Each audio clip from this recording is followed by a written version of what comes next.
I still remember the first day I met him, that strange mix of calm and chaos that only a few people bring into your life. His name was Aaron, and at that time, I truly believed he was my forever. He had that kind of smile that made you forget every reason to stay guarded. And maybe that's exactly why I let him in too easily. It was a rainy evening.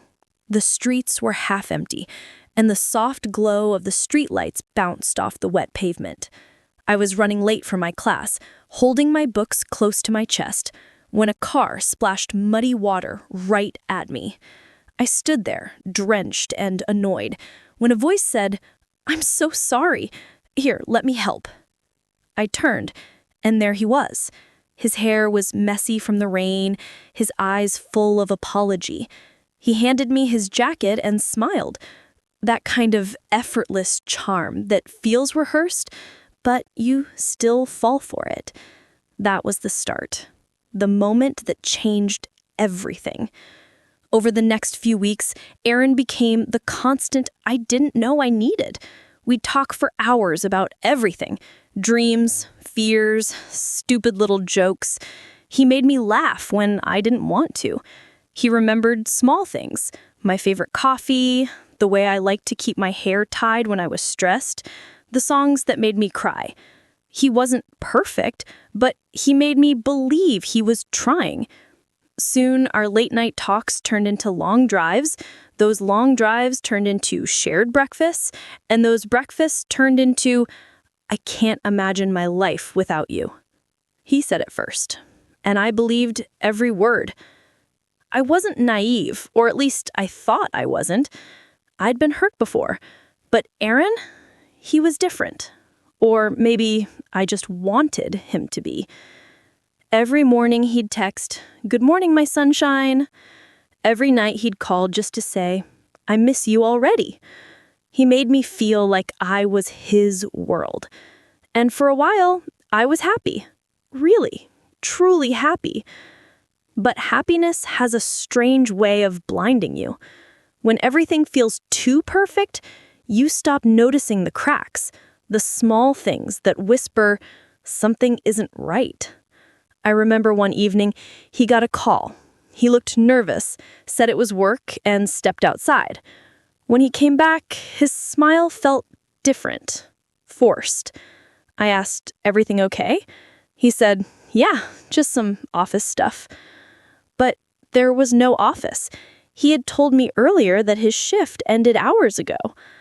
I brushed it off, told myself I was overthinking, because love does that. It makes you defend someone, even when the truth is begging for your attention. That night, as I went to sleep, I told myself, he loves me. He wouldn't lie.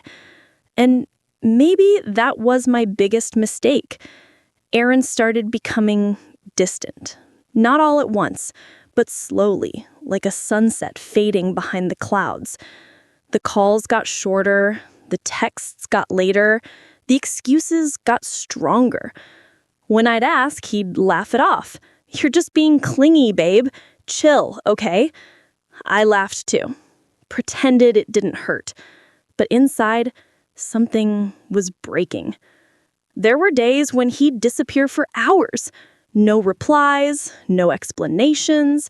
And when he'd finally show up, he'd say, "You worry too much." I thought maybe I was. Maybe it was my fault. Maybe I was expecting too much from someone who was just busy. But deep down, I knew something had changed. One night, we sat by the lake, our favorite spot. The moonlight danced on the water, and everything looked peaceful. He held my hand, but kept checking his phone. "Who are you texting?" I asked, trying to sound casual. He said, "No one," quickly turning the screen away. That no one would later destroy everything I had built. He looked at me that night, and for a moment I saw guilt in his eyes, but he hid it with a smile. The kind of smile you give when you've already chosen someone else. I didn't know it then, but I was already being replaced. I used to think love meant believing someone even when logic begged me not to. And with Aaron, that blind belief became my biggest weakness. Days passed and small things started to feel off.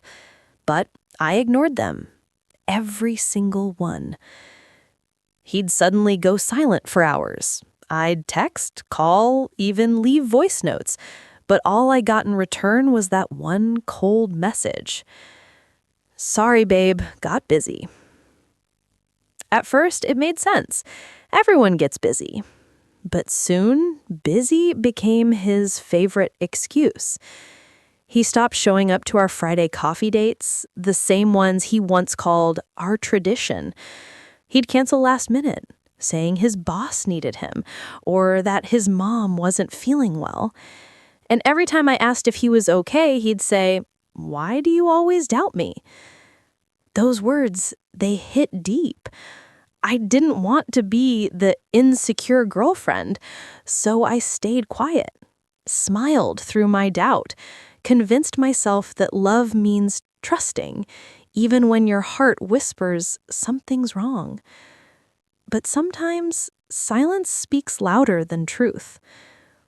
One night I was scrolling through social media when I saw something that made my heart stop. A picture of Aaron at a party.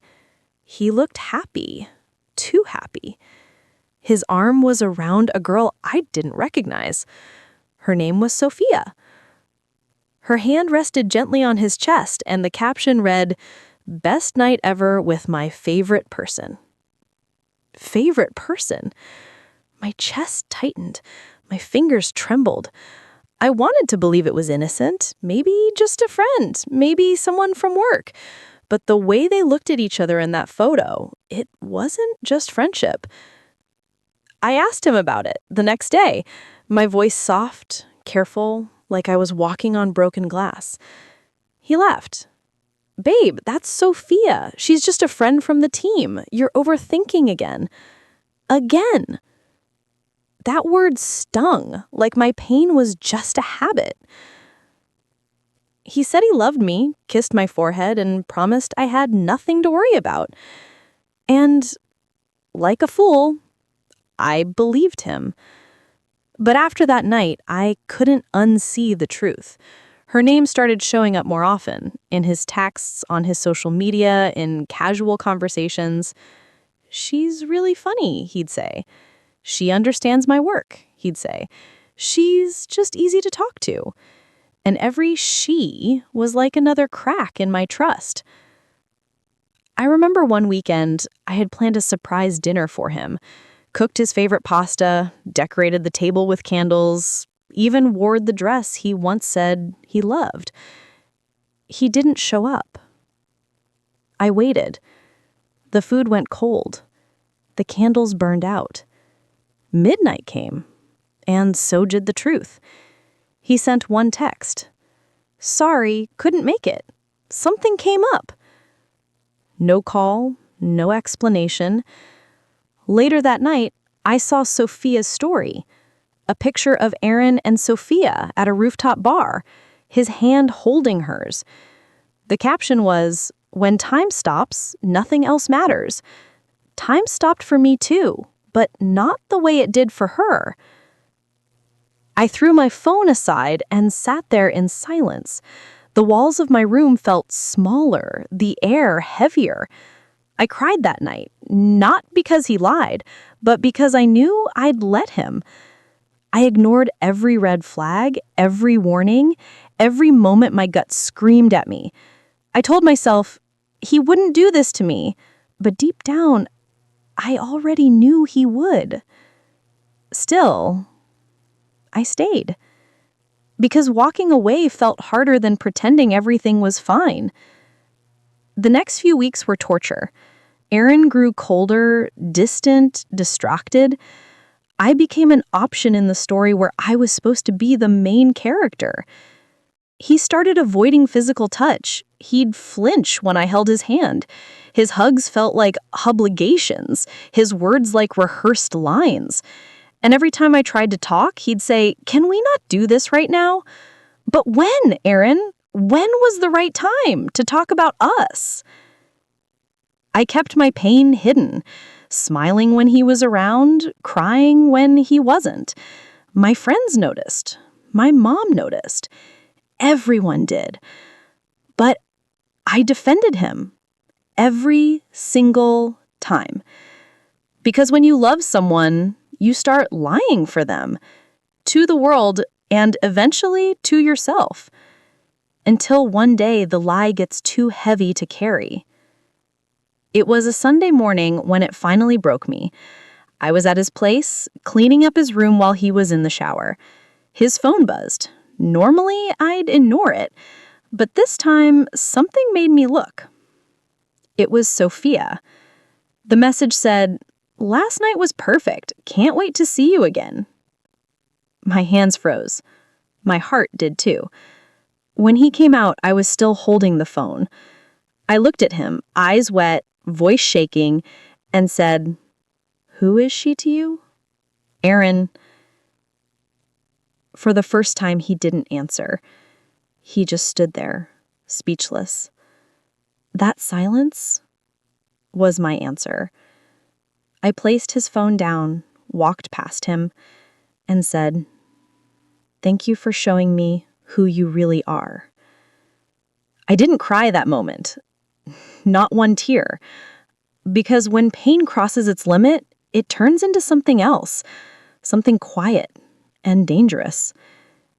That day I decided, if he could play with my heart, I'd play smarter. Love made me blind, but betrayal, it opened my eyes. And what he didn't know was that he had just awakened the version of me he would never be ready to face.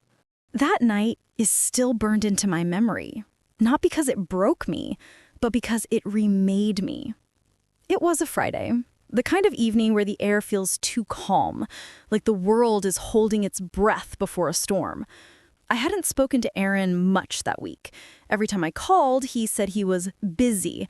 Every time I texted, I got short replies like later or can't talk now.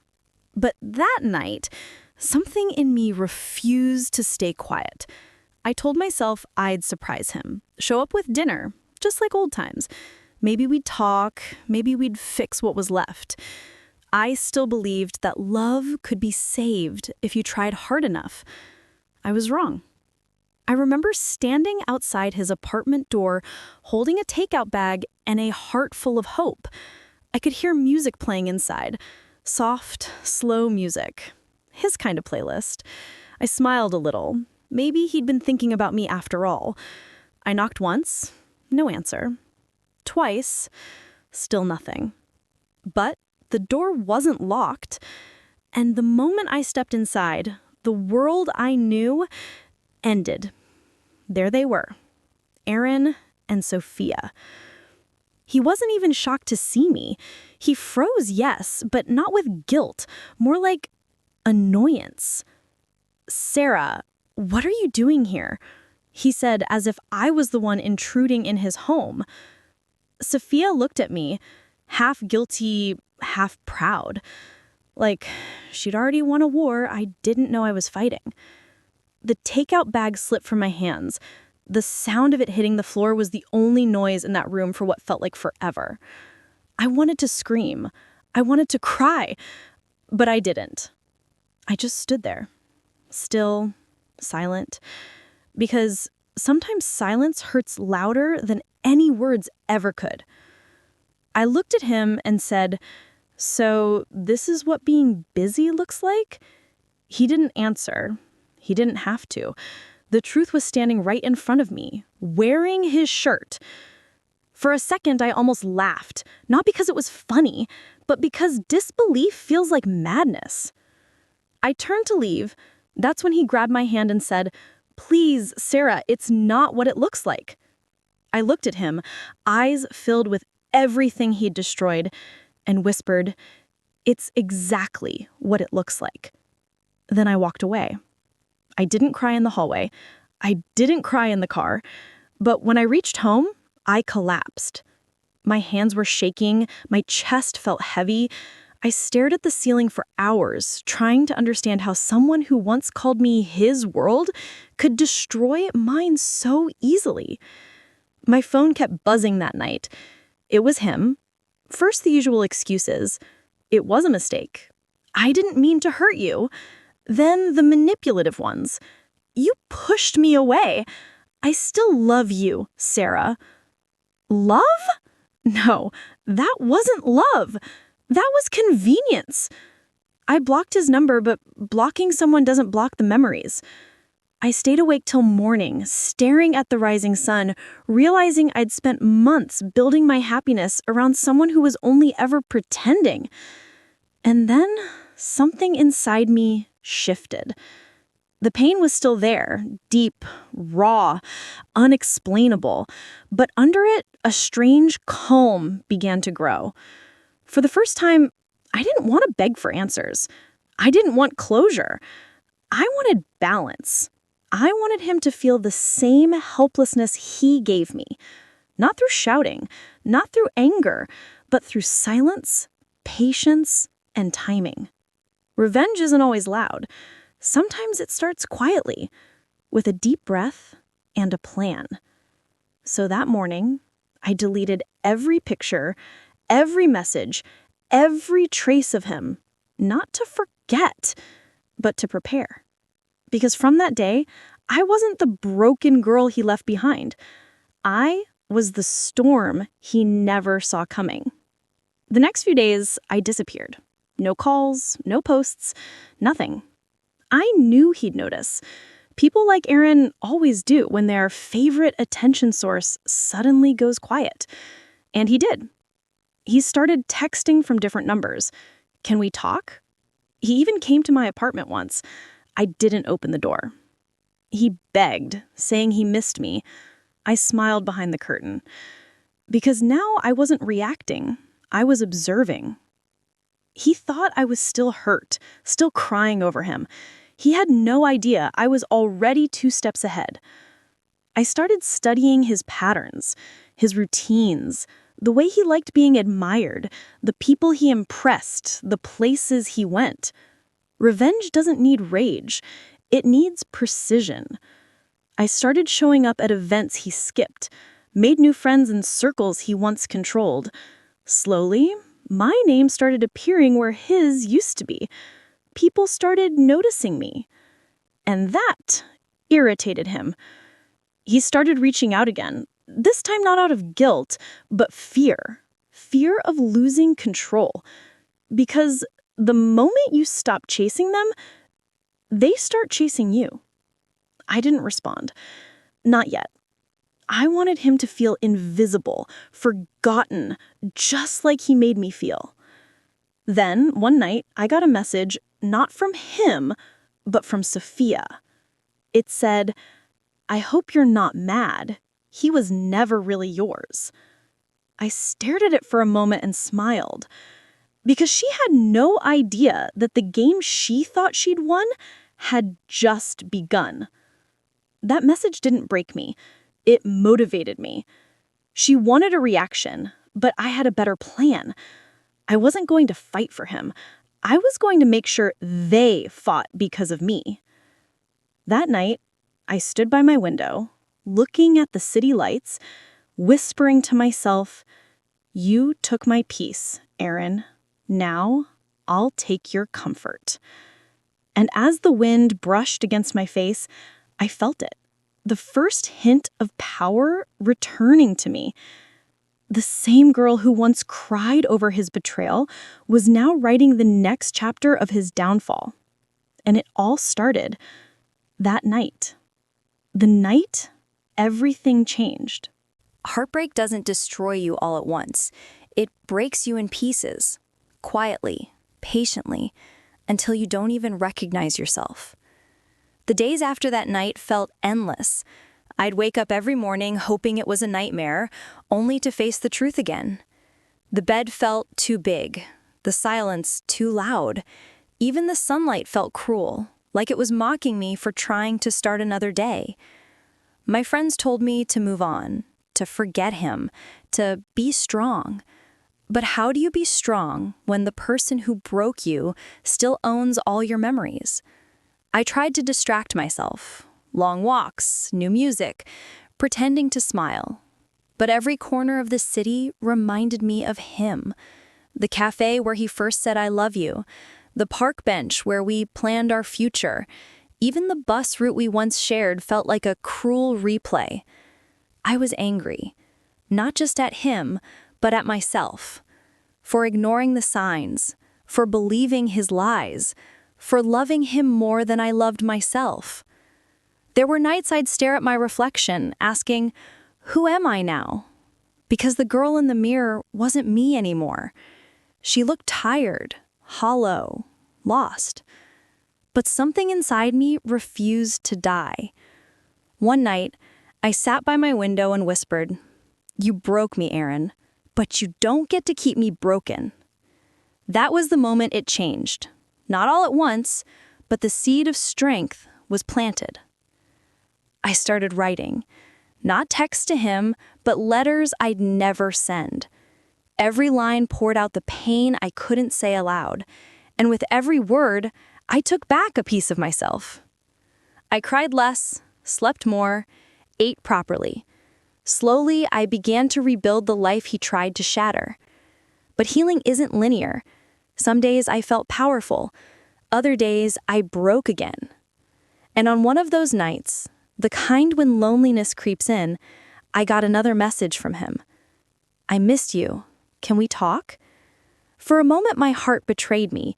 It skipped a beat, like it still remembered what love felt like, but then my mind reminded me what betrayal felt like. I didn't reply, because I realized something. Silence can be the loudest revenge.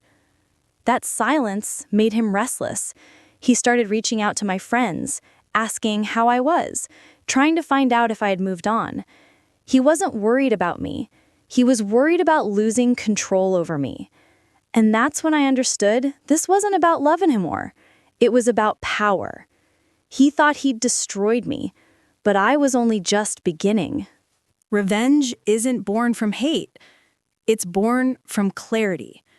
The moment you finally see the truth for what it is.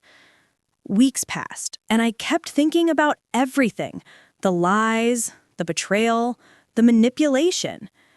But instead of drowning in it, I started to observe it, study it, understand it. Aaron was still with Sophia. Their pictures were everywhere. Fake smiles, forced captions, desperate displays of happiness. But I could see through it. She was living my old life, and he was replaying the same script, the same charm, the same words. I realized something. He wasn't in love with anyone. He was addicted to control. And that realization gave me power. Because now I knew how to beat him.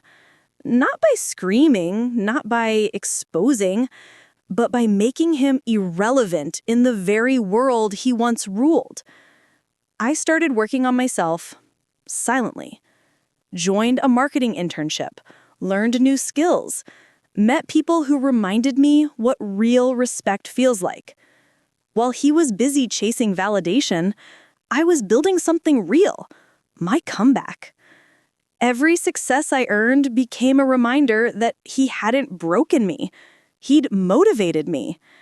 And the more I grew, the smaller he became. But revenge isn't complete without precision, and I wanted mine to be poetic. Not cruel, but poetic. I knew Aaron's weakness, his reputation. He loved being admired, loved being the guy everyone looked up to. He built his image around perfection. So I planned to take away the one thing he valued more than love, his pride. But to do that, I needed patience and allies. So I reached out to someone unexpected. Evelyn, his ex before me. She had once warned me, long ago, he'll charm you, then ruin you. I didn't listen, But when I called her, she answered with just 3 words. "I've been waiting." Turns out I wasn't the first. He had cheated on her too. The same pattern, the same lies. Together we began piecing the puzzle. Screenshots, messages, stories. Everything that showed the truth behind his perfect mask. I started showing up again. Not in his life, but in the spaces he thought I'd never enter again. Networking events, mutual friends' parties, local gatherings. The moment he saw me again after months, his face went pale. He smiled awkwardly. "Hey, long time." I smiled back, calm, confident, untouchable. "Yeah, it's been a while." He wasn't expecting that version of me. Composed, glowing, fearless. It scared him. That night, Sophia was with him. I noticed the way she looked at me. Insecure, possessive, threatened. I didn't need to say a word. Because silence, again, spoke louder than anything. I started connecting with people he once manipulated. Colleagues, friends, even his manager. Not with gossip, but with grace. I became someone they admired. The kind of person they wished Aaron still was. While he kept trying to prove his worth, I quietly built mine. Evelyn helped too, sharing bits of truth through subtle conversations. Not lies, not rumors, just truth. And slowly, the whispers began. "Did you hear what he did to Sarah?" I heard it wasn't just her. He's not who he seems. The image he worked so hard to protect started cracking. Meanwhile, Sophia began posting less. Their relationship looked tense, forced. And one day, I noticed something. Aaron had untagged her from all their photos. The same cycle repeating again. Only this time, I wasn't the victim. I was the observer, the author of his downfall. But my plan wasn't over yet. I wanted him to face himself, truly. So I decided to meet him one last time. I texted him, "Coffee? Just to talk?" He replied instantly. I'd like that. When he arrived, I could see the nervousness behind his fake smile. He tried to flirt, tried to charm, tried to find the old me. But she was gone. "I just wanted to thank you," I said calmly. "For what?" he asked, confused. "For teaching me that love without respect is just manipulation." He didn't know what to say. I stood up, smiled, and walked away. That moment wasn't loud, but it was victory. Quiet, elegant, final. Because revenge doesn't always mean destruction. Sometimes it means rising so high that they can only watch from below. And as I walked away that evening, I felt it. The freedom I'd been searching for. But the story wasn't over yet, because karma had just begun its work. I spent days crafting the perfect plan. Not to hurt him physically, not to ruin his life, but to make him feel what I felt. The pain of betrayal, the sting of being replaced, and the shame of losing everything he took for granted. I had one rule: no lies, no manipulation. Just the truth, exposed at the right moment. I started with small steps. Every secret he once told me, every story he shared, I remembered it all. The business deal he lied about, the friend he double-crossed, the way he bragged about his new relationship as if I had never mattered. I gathered proof, screenshots, messages, recordings, everything. But I didn't post it, Not yet. Because revenge wasn't about being loud. It was about being strategic. So I waited. Patiently. I played the role of someone who had moved on. I smiled when people mentioned his name.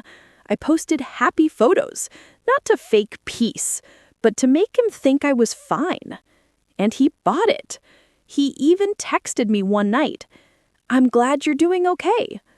I just replied, "Always." That one word probably gave him comfort. He didn't know it was the calm before the storm that was coming straight for him. It all happened at a party. His birthday, to be exact. He had invited almost everyone we knew. Mutual friends, colleagues, even people who had once been closer to me than to him. I wasn't supposed to be there, but I made sure I was. Not as a guest, but as a surprise. I walked in wearing confidence like armor. Heads turned, conversations paused. Even he froze when he saw me. For a moment, I could see confusion in his eyes, a mix of shock and guilt. And standing right next to him was her, the girl he left me for. She looked at me with that smug smile, as if she had already won. But she had no idea the night wasn't going to end the way she thought. The music played, laughter filled the room, and everyone acted like life was perfect. But beneath all that glitter, I could feel the tension. He kept glancing at me like he was afraid of what I might do. When it was time for his birthday toast, he stood up proudly, thanking everyone. That's when I raised my glass too, and softly said, "To truth, because it always finds its way back." People clapped, thinking it was harmless, but he froze again because he knew exactly what I meant. That night, my revenge began, and it started with a smile. A week later, the real show started. It began with whispers, people talking, sharing screenshots, forwarding messages. His lies were surfacing, one by one. The truth was spreading like wildfire. The deals he faked, the people he deceived, and how he used others to climb higher. He called me one night, his voice trembling. "Did you do this?" I replied calmly, "No, the truth did." I didn't need to destroy him. He had already built his empire on sand. I just let the tide roll in. The girl he left me for, she left him too. Turns out, she didn't like being part of his downfall. Suddenly, the same people who once praised him started avoiding him. His so-called friends stopped answering calls. And I just watched. Not with joy, but with closure. Because revenge isn't about celebrating someone's fall.